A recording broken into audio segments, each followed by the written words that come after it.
विराट पुरुष माने पूरा पाताल से लेके ब्रह्मलोक पर्यंत, भुवन कोश ब्रह्मांड, ये विराट पुरुष के हृदय में रावण रूपी राजरोग बढ़ रहा था।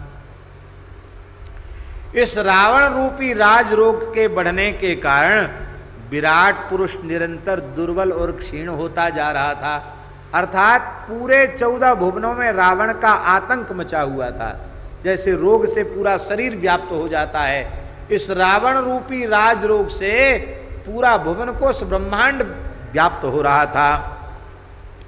बड़े बड़े देवता, बड़े बड़े सिद्ध, बड़े बड़े मुनिगण वो चाहते थे कि इस रावण रूपी राजरोग का इलाज हो जाए, पर इलाज कर करके सब थक गए और कोई इलाज नहीं कर पाया, विराट पुरुष की चिकित्सा नहीं कर पाए, इस रावण रूपी राजरोग को मिटा नहीं पाए।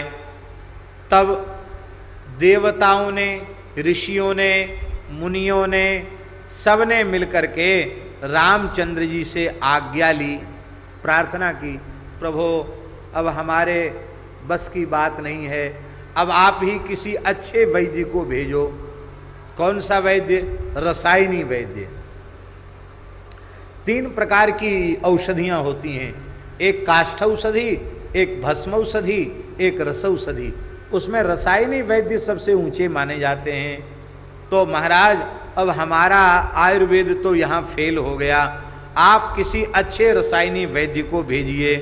तो रामचंद्र जी ने महावैद्य, महारसायनी वैद्य श्री हनुमान जी को समुद्र के पार भेजा।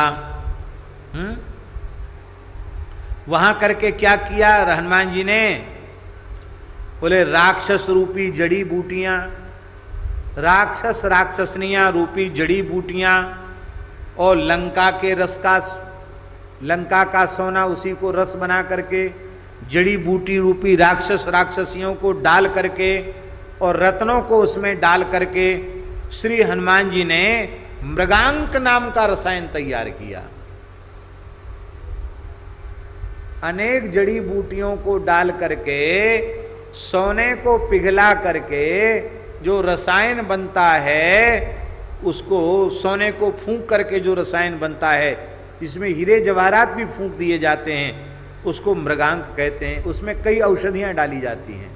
तो औषधियों के स्थान पर तो राक्षस राक्षसनियां हो गए, और रत्नमयी लंका है, स्वर्णमयी लंका है, उसको गला दिया और इस रसायन को बना करके उस विराट पुरुष परमात्मा को रसायन चटाया, जिसमें रावण रूपी रोग का